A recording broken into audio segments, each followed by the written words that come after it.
They didn't just hide my keys, they tossed them into the fire pit and said I could watch the smoke and learn respect.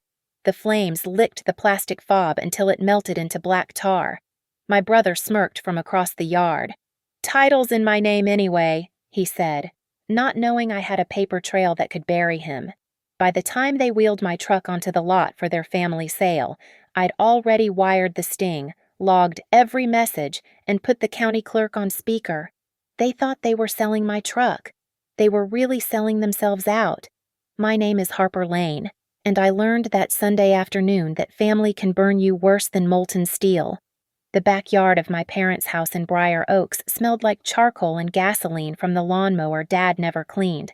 I'd come for what I thought was a barbecue, but the only thing getting roasted was me.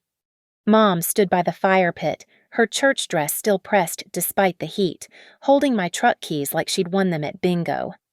"We're selling your truck," she announced, not even looking at me. The keys caught the light before she flicked her wrist and sent them sailing into the flames.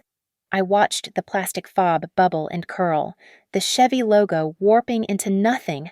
33 years old, 5 years at Redline Steelworks hauling I-beams and rebar, and my mother just destroyed my property like I was 16 and had missed curfew. "That's $18,000 you just torched," I said, keeping my voice level. "In steel work. You learn to stay calm when things get hot." Dad finally looked up from his beer, foam still on his mustache. "Family needs it more. Bryce has debts." My brother lounged in the patio chair like he owned the place, which he didn't, though Mom kept threatening to add his name to the deed. 35, unemployed for 8 months, and somehow his gambling markers were my problem. The ashtray beside him overflowed with scratched-off lottery tickets and Marlboro butts. A manila envelope, thick with what looked like cash, sat under his elbow, damp with condensation from his beer. "Besides," Bryce said, examining his fingernails, "truck's in my name anyway. Remember when you were too sick to register it? I did you a favor. Guess that favor's paying off now?" 2 years ago, pneumonia had me flat for 3 weeks, and I'd asked him to handle the registration renewal. Stupid, but I had every payment receipt, every insurance document, every maintenance record filed in my apartment. The truck was mine in every way that mattered except the one they thought counted. "The buyer's already lined up," Mom said, pulling a grease-stained notepad from her pocket. 10,000 cash. Friday morning, Pine Ridge Auto. 10,000? I almost laughed. "The Kelly Blue Book value is enough to cover what Bryce owes the wrong people," Dad interrupted. "Unless you want your brother floating in Red Bridge Reservoir." The fire crackled, eating the last of my key fob. Black smoke curled up, probably toxic from the electronics. I pulled out my phone, angled it like I was checking messages, and snapped 3 photos the melting keys in the fire. Bryce's smirk, the envelope of cash sweating on the table. Mom noticed the phone. "Don't you dare call the police. This is family business." "Wouldn't dream of it," I said, already calculating. Sunday afternoon to Friday morning. 4.5 days. I walked to the fence where I could see my truck parked on the street, my 2019 Silverado, black, crew cab, the 8-foot bed I needed for hauling work materials. The VIN etched on the windshield that I'd paid extra for after a coworker had his truck cloned. Every modification documented, every upgrade receipted. "Where's your spare key?" I asked Bryce. "Somewhere safe," he said, patting his pocket. The spare I'd given him during my pneumonia. Another mistake cataloged. Dad's bank loan app buzzed on his phone. Screen up on the picnic table. The notification flashed, "Payment complete." They'd already paid something off with money they didn't have yet. Money from my truck they hadn't sold yet. "You all seem pretty confident," I said, heading for the gate. "Friday at 10, you said, 'Don't try anything stupid, Harper.'" Mom called after me. "We're your family." "Yeah," I said, not turning around. "That's the problem." I sat in my rusty Honda Civic, doors locked, watching them through the chain-link fence. Mom dumped water on the fire pit, steam hissing up with the smell of melted plastic. Dad counted bills from the envelope. Bryce typed on his phone. probably telling his bookie the good news. They had no idea I'd kept every document. No clue about the laser-etched VN verification I'd uploaded to the cloud. No knowledge of the paper trail that proved ownership beyond any title transfer Bryce might have signed 2 years ago. They thought they had 4 days to sell my truck. I had 4 days to destroy them with paperwork. I drove away slow, watching my Silverado shrink in the mirror. By Friday at 10 a.m., either I'd have my truck back or they'd have fraud charges. Either way, someone was getting burned. And it wouldn't be me. The metal filing cabinet in my apartment contained more than memories it held ammunition. I spread the documents across my kitchen table like evidence in a murder case, because that's what this was: the murder of trust. First, the purchase agreement from 2019, Hedgewater Chevrolet, dated March 15th. My signature, my down payment receipt for $3,000 scraped together from overtime shifts. The salesman's card still stapled to the corner. Congratulations on your new Silverado Marcus. Next, the payment history. 60 monthly payments to Redbridge Credit Union. Never late, never missed. Each one stamped received with dates that told the story of 5 years of my life. January 2020 when the pandemic started. June 2021 when I got promoted to senior steel tech. December 2023, that brutal month when I worked 23 days straight to make the payment after Dad borrowed money he never paid back. The insurance file came next. Progressive, full coverage, listing me as the sole driver and owner. The VIN number highlighted in yellow 1GCUIDED8K ZAT42096. I'd memorized it like a prayer. Then the receipts that really mattered. The laser VIN etching from Secure Ride $300 to have the number carved into the windshield, side windows, and hidden spots throughout the frame. The certificate of installation, dated 6 months after purchase. The digital backup I'd uploaded to 3 different cloud services, paranoid even then about theft, but the crown jewel sat in a manila folder marked Maintenance. Every oil change at Deacon's Auto, every tire rotation, every repair, all with my name, my signature, my credit card, the paper trail of someone who actually owned and cared for a vehicle. I photographed each document with my phone, then scanned them on my ancient printer. The timestamp would matter: Sunday, 6:37 p.m., 4 days before the supposed sale. The temporary registration from 2022 sat in its own sleeve, the one Bryce had filed when I was sick. I studied it under my desk lamp. He'd put his name as the owner, but my address as the location. The form was sloppy, full of corrections. The clerk's initials looked rushed. Amateur hour. I called the title company listed on my insurance. After hours. But their automated system worked. I entered the VIN. The mechanical voice responded. Title status clear. One lien satisfied April 2024. My final payment. 8 months ago. My laptop booted up slow, but the Wi-Fi held. I logged into the DMV site, found the forms I needed. Affidavit of ownership. Request for duplicate title. Notice of fraudulent transfer. The site warned processing could take 10 business days. I didn't have 10 days. But emergency expediting existed for cases of fraud 72 hours if you could prove immediate harm. The knock on my door came at 8:15 p.m. Through the peephole, I saw my neighbor, Mrs. Ramirez, holding a casserole dish. Harper, honey, I saw you come home looking upset. I cracked the door. Thanks, but I'm in the middle of something. She peered past me at the papers covering my table. Lord, looks like tax season exploded. You okay? Family trouble? The worst kind.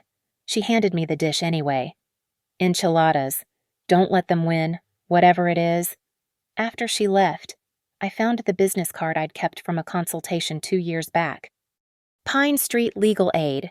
They'd helped when my landlord tried an illegal eviction. Their website listed emergency consultation hours Monday, 8 a.m. I drafted the email carefully. Attached the key documents. Subject line, urgent family attempting fraudulent vehicle sale. Friday deadline. The buyer's information Mom had scrawled included a phone number. I reverse searched it. Pine Ridge Auto came up, But so did 3 Better Business Bureau complaints about title washing and quick cash deals that fell apart later. They were exactly the kind of place that would take a truck with sketchy paperwork for cash. No questions asked. My phone buzzed. Text from Bryce. "Don't make this harder than it needs to be. You know I'm desperate." I texted back, desperate enough to commit fraud. 3 dots appeared, disappeared, appeared again. Finally, it's not fraud if it's family. I screenshot that immediately. Added it to the folder labeled Evidence. The VN etching certificate had a QR code. I scanned it, and my phone opened a secure page showing the complete vehicle history, every registered marking, GPS coordinates where the etching was done. Technology Bryce didn't even know existed. By 10 p.m., I had everything organized into 3 copies, one for the police, one for legal aid, one for the DMV. Each packet told the same story. I bought the truck. I paid for the truck. I maintained the truck. Bryce's name on an old registration meant nothing against this mountain of evidence, but evidence was just paper without action. Tomorrow, I'd start the real work turning documents into weapons. I ate Mrs. Ramirez's enchiladas cold, studying the photo of the melting keys in the fire pit. They thought destroying the keys destroyed my claim. They had no idea what they'd actually done was given me evidence of destruction of property. Another charge to add to the list. The empty parking space outside my apartment building told me everything at 2:43 a.m. Monday morning. The streetlight illuminated oil stains where my Silverado usually sat. They hadn't even waited 24 hours. I stood there in my pajamas and work boots, holding the baseball bat I'd grabbed thinking someone was stealing it right now. But the lot was silent except for the hum of the highway 2 blocks over. The truck was already gone. My hands shook as I called Bryce. Straight to voicemail. I tried my parents' landline disconnected for non-payment 3 months ago. I remembered now. Mom's cell rang 4 times before she answered, groggy and annoyed. "Harper, it's the middle of the night. Where's my truck?" A pause. Sheets rustling. "Safe. That's theft. Grand theft auto, actually, given the value. Your brother used his key to his truck. Go back to sleep." She hung up. I stood in the cold, breath fogging, calculating. They'd moved it somewhere, probably to avoid me doing exactly what they'd done, taking it back.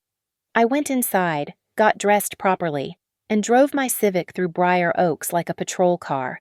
Nothing at Bryce's apartment complex. Nothing at my parents' house. I checked the casino parking lot where Bryce usually lost money empty except for the desperate overnight crowd's cars.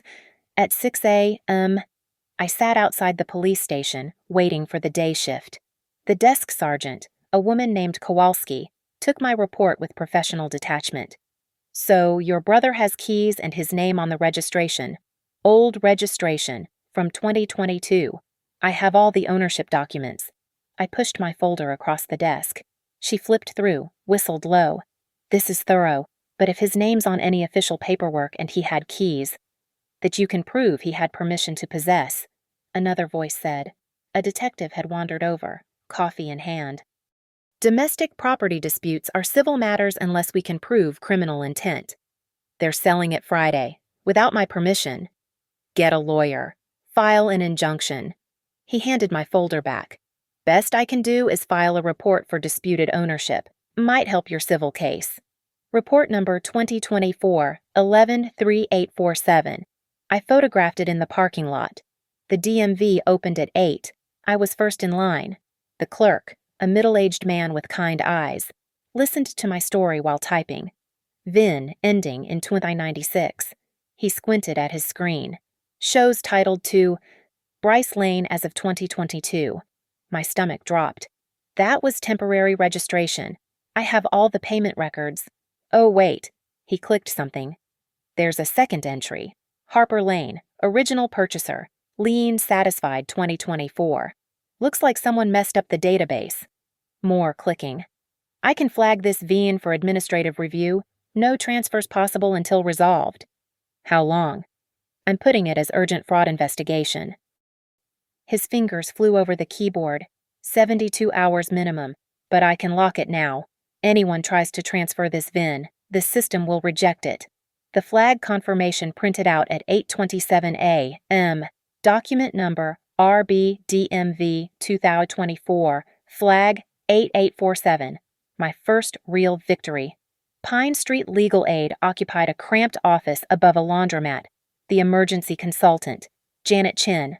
No, wait. Her name was Janet Reeves, reviewed my documents while a washing machine rumbled below us. The VIN flag is smart, she said, but we need more. The old registration gives them plausible cover story. You need something that proves fraudulent intent. Like what? Recorded admission, written agreement, proof they know it's yours and are selling it anyway. I thought of Bryce's text about desperation, Mom's notepad with the buyer's number. I might be able to get that. She drafted a cease and desist letter on legal aid letterhead. Send this certified mail to your parents, your brother, and Pine Ridge Auto. Creates a paper trail that they were warned. If they proceed after receiving this, it's willful fraud. The post office clerk time-stamped 3 certified letters at 9:48 a.m. Delivery confirmation requested. Another 48 hours for delivery. But the electronic tracking would show sent today. I sat in my car afterward, exhausted already, and it wasn't even noon. My phone buzzed. Unknown number. Miss Lane. This is Derek from Pine Ridge Auto.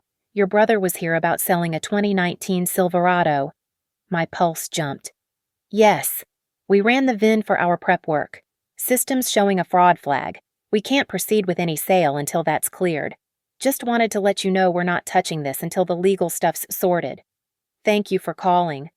Ma'am, between you and me, your brother seemed real agitated when we told him. Might want to watch your back. The call ended. I started my car, headed to the one place I hadn't checked my parents' old storage unit across town. Sure enough, there was my Silverado, backed in between 2 other units, barely visible from the main road. I took photos from every angle, including the unit number and the facility sign, GPS coordinates embedded in each image. Then I placed the magnetic GPS tracker I'd bought 3 months ago for a different reason under the rear wheel. Well, the app on my phone showed it active immediately. They'd hidden my truck, but now I could track it anywhere they moved it. The hunter had become the hunted. I drove away without touching the truck, let them think they were safe. By Friday, they'd learn what it really meant to steal from family. Tuesday morning brought unexpected allies. Deacon Hale called me at 7:15 while I was getting ready for work. Harper, heard through the grapevine about your truck situation. I got something might help. Deacon's auto sat 3 blocks from my parents' house. I'd been taking my vehicles there since I bought my first car at 18. The waiting room smelled like coffee and motor oil, a combination that meant honesty in my experience. Deacon emerged from his office carrying a thick binder. Every service record for your Silverado. Oil changes, tire rotations, that transmission flush last year. He set it on the counter with a thud. Know what I don't have a single receipt with Bryce's name on it. He'd already made copies, organized by date. Each one showed my signature, my credit card, the latest from 3 weeks ago, brake pad replacement. There's more, Deacon said, pulling up his computer. I photograph every vehicle that comes in. Insurance purposes. He turned the monitor toward me. Look at the driver's seat position in every photo. Dozens of pictures, all showing the seat in the same position adjusted for my 5'8" frame, not Bryce's 6'2". Would you testify to this? I asked. Already wrote an affidavit. He handed me a notarized statement. Your brother's never driven that truck here. Not once in 5 years. My next stop was the county courthouse. Maya Ortiz worked the clerk's office, and we'd crossed paths when I'd helped build the courthouse's new steel handicap ramps last spring. Harper, good to see you. What brings you in? I explained the situation while she pulled up records on her computer. Her expression darkened as I talked. Let me check something. Her nails clicked on the keyboard. The 2022 registration transfer. I remember this. Your brother filed it wrong 3 times. We almost rejected it completely. She leaned closer to the screen. And look, he never paid the transfer tax. It's technically incomplete. What does that mean?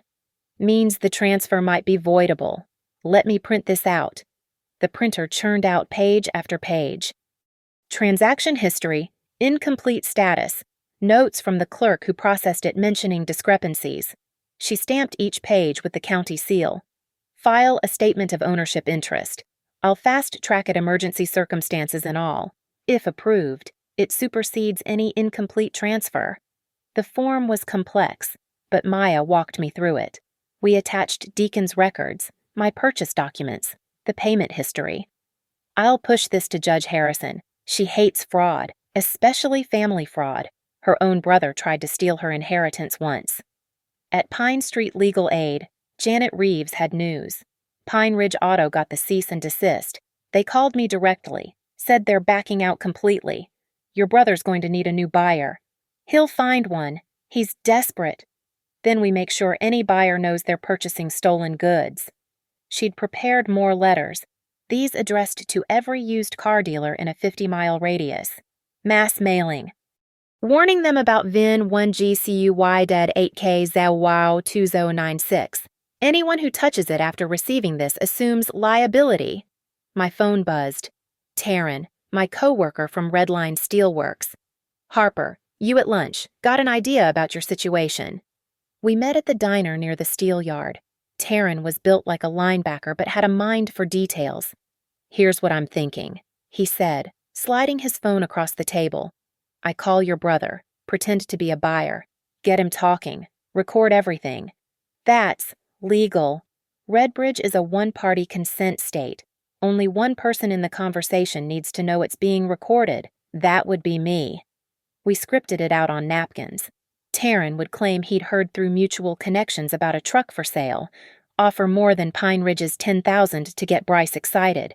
The call happened at 3 p.m. I sat beside Taryn in his car, listening through earbuds connected to his phone.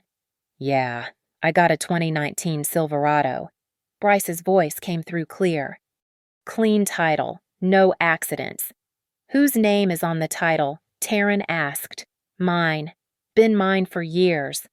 And you're the primary driver. Look, it's my truck. Okay, my sister might claim otherwise, but paperwork says different. Your sister. She's pissed because I'm selling it. Tough. Family emergency trumps her feelings. Taryn pushed harder. So she has no legal claim. She paid for some of it, sure. But that was a gift. Helping family. You know title's in my name. That's what matters. Some of it, most of it, whatever. Point is, I have the legal right to sell. The admission hung in the air. Bryce had just confessed to knowing I'd paid for the truck. I can offer $12,000 cash, Taryn said. When can I see it? Friday. Already got another buyer coming at 10 a.m. But if you show up at 9:30 with cash, it's yours. After the call, Taryn transferred the recording to my phone. He just hung himself. By Tuesday evening, I had assembled an arsenal Deacon's service records, Maya's courthouse documents proving incomplete transfer, Janet's cease and desist letters, and now Bryce's recorded confession. My GPS tracker showed the truck hadn't moved from the storage unit. They thought it was safely hidden. They had no idea I was building a case that would destroy their scheme piece by piece. Wednesday would bring the judge's decision on my ownership claim. Thursday, the DMV fraud investigation would complete. By Friday morning, I'd either have my truck back or my family would have criminal charges. Either way, I was done being played. Wednesday brought the hammer down in ways I hadn't expected. Judge Harrison's ruling came through at 9:10 a.m. while I was welding a support beam 20 feet up. Harper Lane's statement of ownership interest is approved. Maya read over the phone. The 2022 transfer to Bryce Lane is ruled incomplete and invalid due to unpaid transfer taxes and procedural errors. Harper Lane is recognized as the sole legal owner. I nearly dropped my welding torch. It's official. Stamped, sealed, and entered into the county record system. I'm also sending certified copies to your brother and parents' addresses. They'll get them by tomorrow, Thursday latest. The GPS tracker app buzzed. My truck was moving. I watched the dot travel from the storage unit toward the east side of town, toward Pine Ridge Auto. They were getting desperate, trying to move it early, but the truck stopped halfway, in the parking lot of a check-cashing place. Probably Bryce realizing the dealership wouldn't touch it. The dot stayed stationary for an hour, then moved back to the storage unit. That afternoon, I had everything in place for the sting. The AirTag I'd bought smaller than the GPS tracker, harder to detect, needed to be planted on the truck. But I needed a reason to be near it without raising suspicion. Taryn had an idea. Call your brother. Tell him you'll drop the whole thing for $5,000 cash. Get him to meet you at the storage unit to negotiate. While you're talking, I'll plant the tracker. The call was brief. Bryce jumped at the possibility. $5,000 and you back off. His voice was eager. Deal. Meet me at the unit in an hour. The storage facility was nearly empty at 4:30 p.m. Bryce stood by my truck, actually leaning against it like he owned it.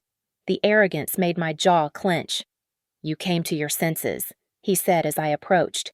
I came to get my truck back. For $5,000. I changed my mind. I want the truck. His face reddened. You said. I lied, like you've been lying about owning it.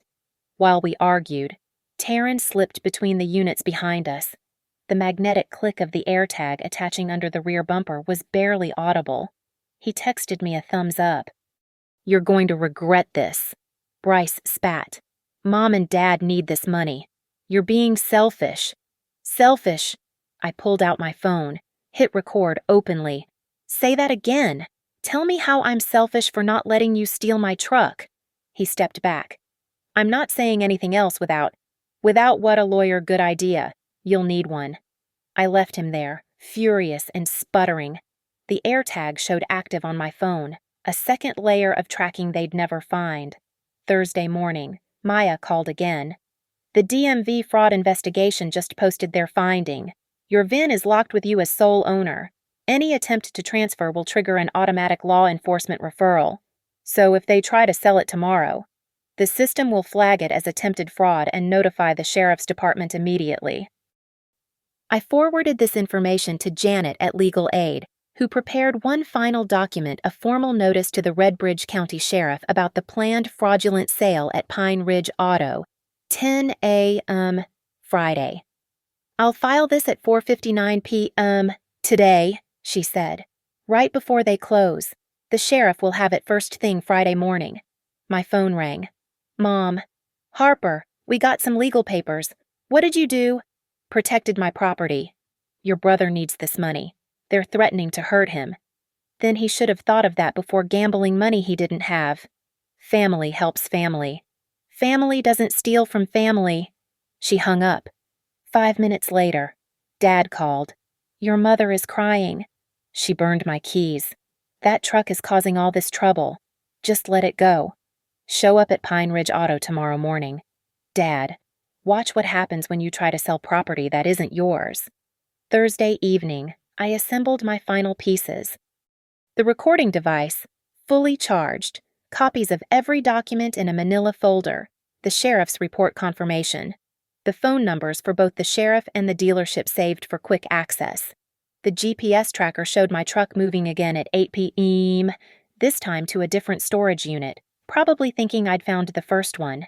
The AirTag confirmed the location, undetected. Taryn called at 9. Want me there tomorrow. Please, witness everything. Already took the morning off. Wouldn't miss this show. I set 3 alarms for Friday morning, but I didn't need them. I couldn't sleep. Every time I closed my eyes, I saw Mom throwing my keys into the fire, Bryce's smirk, Dad counting someone else's cash meant for my truck. At midnight, I checked both trackers one last time.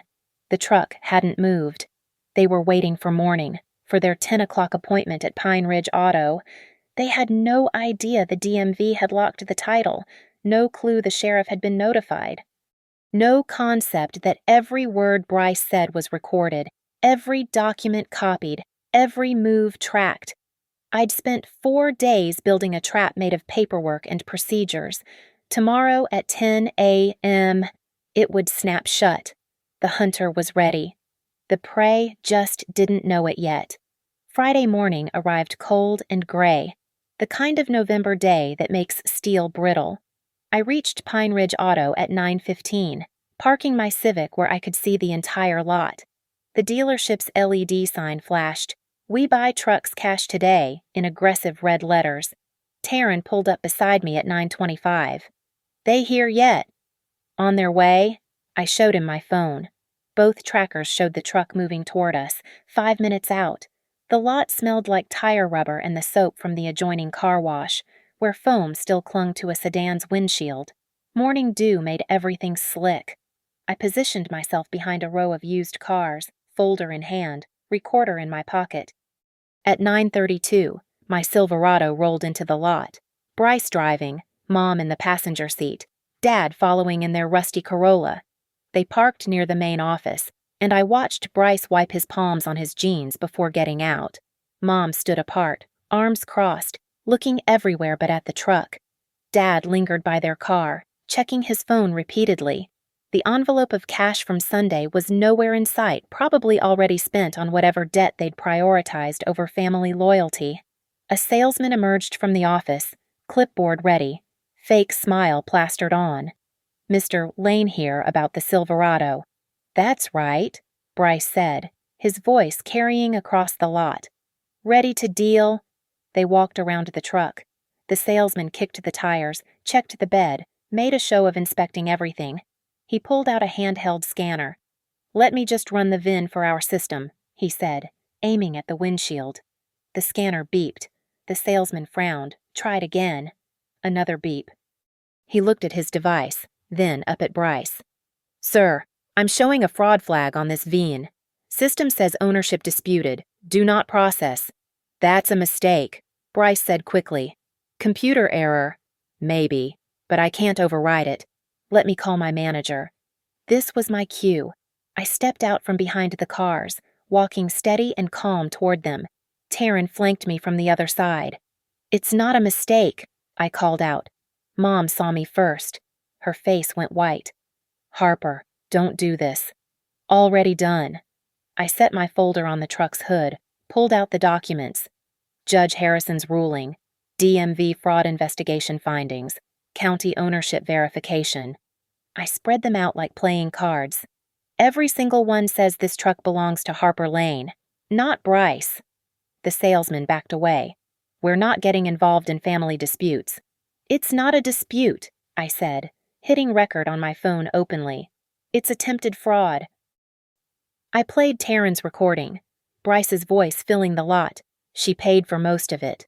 Whatever. Point is, I have the legal right to sell. Bryce lunged for my phone.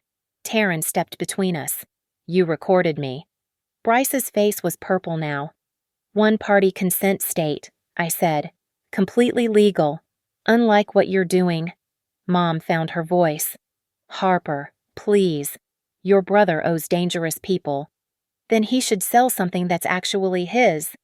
The title says, "I pulled out Maya's courthouse documents. Incomplete transfer, never paid the taxes, invalid as of Wednesday." I read the VIN aloud, emphasizing each digit. 1GCUYD8K Z2096. Registered to Harper Lane. Purchased March 2019. Final payment made April 2024. Dad finally approached, his voice low. "We're family. This is cruel." "Cruel." I pointed at the truck. "You burned my keys. You stole my vehicle. You tried to fence my property to pay his debts."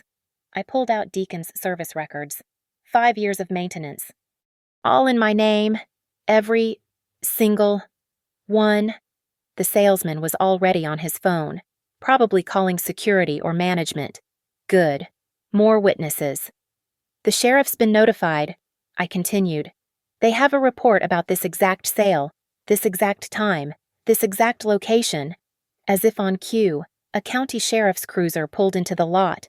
Not lights and sirens, just a routine response to the filed report. The deputy who stepped out looked tired but official. Bryce's bravado crumbled. "This is just a misunderstanding. Officer." "Ma'am," the deputy addressed me. "You filed the fraud report." "Yes." I handed him my folder. Complete documentation. They're attempting to sell my truck without permission. The deputy scanned the papers, looked at the truck, then at Bryce. "Sir, Do you have documentation proving ownership? Bryce pulled out the old registration. The deputy examined it, compared it to my documents. This is from 2022, marked incomplete. Her paperwork is current and comprehensive. He handed the registration back to Bryce. I'm not seeing any legal basis for this sale. Mom started crying then, quiet tears that might have worked on me a week ago. Please, she said to the deputy. It's family. Can't we handle this privately? Ma'am, attempted fraud isn't a family matter once it's reported. The dealership manager had emerged now, keeping his distance but watching everything. We're not purchasing this vehicle, he announced. Pine Ridge Auto doesn't deal in disputed property. Dad finally spoke the words that revealed everything. You don't understand. Linda threw her keys away because Harper was being disrespectful. We had to teach her a lesson. The deputy's eyebrows rose. You destroyed her keys. The admission hung in the morning air like the car wash foam, impossible to take back. The deputy pulled out his notepad, and the morning suddenly felt colder. Sir, you just admitted to destroying property. Ma'am, he turned to me. Do you want to file a vandalism report? I have photos, I said, pulling up the images on my phone. Sunday, approximately 4 p.m., my mother throwing my truck keys into their fire pit. Mom's tears stopped. You took pictures? Evidence, I said simply. The deputy studied the photos, then looked at my parents. Destruction of property, even keys, is a misdemeanor when the value exceeds $50. Those electronic fobs run about $300. Taryn's phone rang right on cue. He answered on speaker we'd planned this. Yeah, Bryce Lane called me yesterday about a truck for sale. His friend Marcus said, his voice carrying across the lot. Offered me $12,000 cash if I showed up this morning early. Said his sister was trying to interfere with family business. That normal? Thanks, Marcus.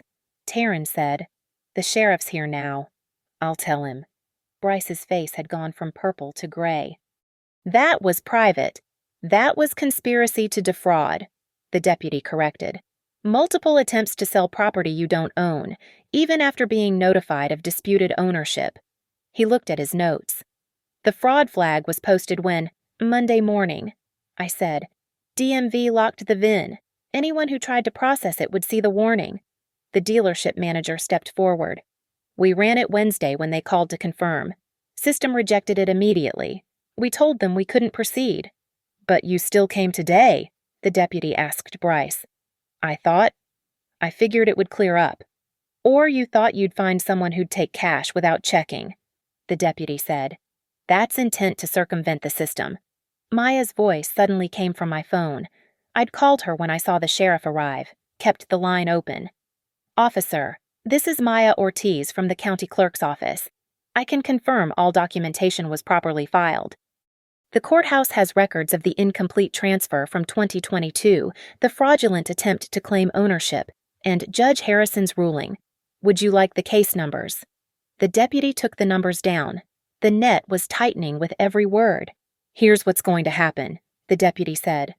Sir, he addressed Bryce, you're going to provide the keys to this vehicle immediately. I don't have the keys you used to drive here. The deputy's tone left no room for argument. Bryce pulled them out slowly. The spare key I'd given him during my pneumonia, now an instrument of attempted theft. Ma'am, the deputy turned to me. I'm prepared to file criminal charges for attempted fraud, conspiracy to commit fraud, and destruction of property. That's your right, Mom gasped. Dad stepped back like he'd been slapped. Bryce just stared at the asphalt. However, the deputy continued, you could also handle this civilly. Your choice. I looked at my family. Mom, who'd raised me but burned my keys without hesitation. Dad, who'd taught me to drive but counted someone else's money meant for my truck. Bryce, who I'd helped when he was sick, who'd repaid me with betrayal. I want a signed statement, I said, from all three, admitting the truck is mine, was always mine, and that they attempted to sell it knowing it belonged to me. That's extortion, Bryce started. That's a gift, the deputy corrected. Criminal charges would mean arrest, booking, court dates, Possible jail time. A signed statement keeps this civil. Janet from Legal Aid had prepared exactly such a document, anticipating this moment. I pulled out 3 copies from my folder. Sign it, and this stays off your criminal records, I said. The deputy reviewed the statement. This is legal. Admission of facts. No criminal liability if signed voluntarily. Dad signed first, his hand shaking. Mom followed, tears starting again. Bryce held out the longest, but when the deputy started reaching for his handcuffs, he grabbed the pen. There's one more thing, I said. The money you already spent. The cash in that envelope Sunday. That's gone, Dad admitted. Paid to Bryce's creditors. Then you owe me that amount. In writing, I pulled out another document. Promissory note. $1,000 from each of you. Payment plan included. We don't have. Then you shouldn't have spent money from selling my truck before you actually sold it, I said. The deputy nodded. Fair request. Prevent civil suit for damages. They signed that too. $3,000 I'd probably never see. But the principle mattered more than the money. The deputy handed me Bryce's key. Ma'am, the vehicle is yours. I'd recommend rekeying it immediately. Already scheduled for this afternoon, I said. The dealership manager cleared his throat. I need you all to leave my lot. Now. Bryce started walking toward their Corolla, shoulders slumped. Mom followed, not looking back. Dad paused. Harper, you've destroyed this family. No, I said, holding my truck keys. You destroyed it when you chose his gambling debts over my rights. The deputy waited until they'd driven away before speaking again. Ma'am, you handled this perfectly. Every detail documented, every step legal. Most people would have just fought it out or given up. I work with steel, I said. You learn that the right pressure at the right point changes everything. He handed me his card. In case you need the report for insurance or anything else. Take care. As the cruiser pulled away, Taryn clapped me on the shoulder. That was beautiful. Absolutely beautiful. I slid into my truck's driver's seat for the first time in 5 days. The leather still smelled like the Armor All I'd applied last week, before my world tried to cave in. The engine turned over on the first try, that familiar rumble that meant work, independence, survival. Taryn leaned against the door. You good to drive? That was intense. I'm perfect, I said, adjusting the rearview mirror. In it, I caught the last glimpse of Pine Ridge Auto's sign, still flashing its promises of easy cash. The GPS tracker app on my phone showed both devices still active. I opened the truck's center console, found the magnetic tracker exactly where I'd suspected Bryce might hide one if he'd thought of it. But it was mine, the backup I'd placed months ago when tools started disappearing from job sites. I removed the AirTag from under the bumper, pocketed both devices. Evidence preserved, even if no longer needed. The dashboard clock read 10:47 a.m. The entire confrontation had taken less than an hour, 5 days of preparation for 45 minutes of execution. I drove to Deacon's auto first. He was waiting outside, wrench still in hand from whatever job he'd paused. Heard the sirens? He said. Everything work out. Better than expected. I handed him the spare key. Can you rekey it today? Already got the parts. Give me 2 hours, and Harper First oil change is on me. Anyone who stands up to family like that deserves at least that. While Deacon worked, I sat in his waiting room and checked my phone. 17 missed calls from Mom, 3 from Dad. Nothing from Bryce, he'd blocked my number. Maya texted, Judge Harrison wants to know if you're pressing criminal charges. She says the paperwork alone could get them 2 years. I texted back, civil resolution. They're done enough damage to themselves. The truth was, I could destroy them completely. The evidence folder in my truck contained enough documentation to bury them in legal fees alone. But watching them sign those statements, seeing Mom's tears turn real when she understood what they'd almost cost Bryce that was revenge enough. By 1 p.m., I had new keys. The old locks were completely replaced, the cylinders changed out. Deacon handed me 3 fresh keys on a new ring. No one's getting in without your permission now, he said. I drove to work, even though my shift didn't start until 3. The Red Line Steelworks parking lot was mostly empty, the lunch crowd already gone. I parked in my usual spot, sat there feeling the weight of the week settle into my bones. My phone buzzed, a text from an unknown number. I opened it carefully. Harper, this is Mom. I know you won't answer my calls. I just wanted you to know that Bryce's creditors accepted a payment plan. The $3,000 we owe you will come from his garnished wages once he finds work. The promissory notes are legal and binding. We'll honor them. I'm sorry about your keys. I'm sorry about everything. I didn't respond. Some bridges, once burned, leave only ash. At 2:45 p.m., I clocked in early. The familiar weight of my welding gear felt like armor. The first beam I worked on was a support for a new overpass, something that would stand for decades. Holding weight it was designed to bear because someone built it right, documented everything, followed the rules. My foreman, Carlos, stopped by my station. Heard you had some family drama this week. It's handled? Good. That truck of yours hauls half our equipment. Would have had to promote you just to keep the transport running. He walked away, and I focused on the weld. The bead formed perfect and straight, documented by the inspection camera that recorded every joint for safety compliance. Evidence. Always evidence. My truck waited in the lot when my shift ended at 11:30 p.m. I did a walk around, checking for damage, finding none. The VIN etched in the windshield caught the security light. 1GCUYD8KZY2096. My number. My truck. I thought about the paperwork in my folder. Every receipt, every photo, every recording.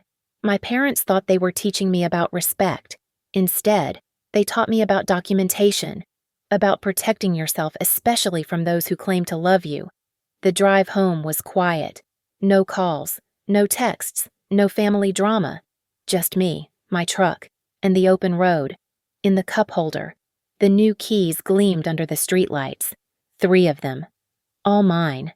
No spares for anyone. I pulled into my apartment complex, parked in my usual spot.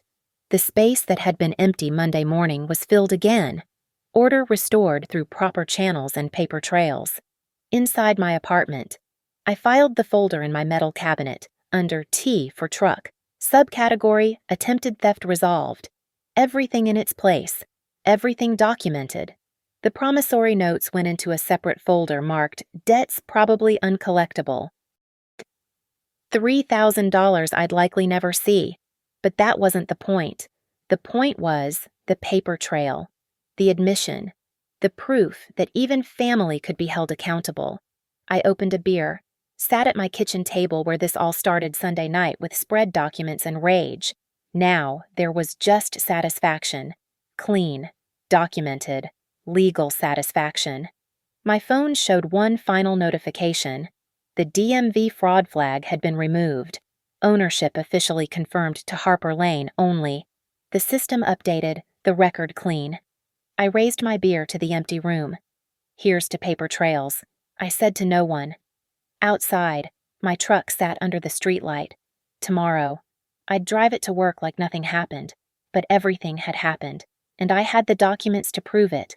I climbed into bed at 1 a.m., set my alarm for 6. Another shift tomorrow. Another day of building things that last because they're documented, verified, and properly supported. The keys sat on my nightstand where I could see them. 3 pieces of precisely cut metal that meant more than family loyalty, more than blood ties, more than guilt or tears. They meant ownership, legal, documented, unshakable ownership. I fell asleep to the sound of trucks on the distant highway, every one of them going somewhere with purpose, with papers in order, with drivers who knew exactly what belonged to them. The revenge was complete. The trail was documented. The truck was mine. I rolled into drive, wheels moving away from Pine Ridge Auto, leaving behind the sound of papers shuffling like handcuffs made of pure documentation, exactly what they never thought could bind them. Thank you for listening to this story. I'd love to know where you're tuning in from. Drop a comment and let's connect. If this story resonated with you, please subscribe to the channel and share your thoughts below. Your experiences and perspectives make this community special.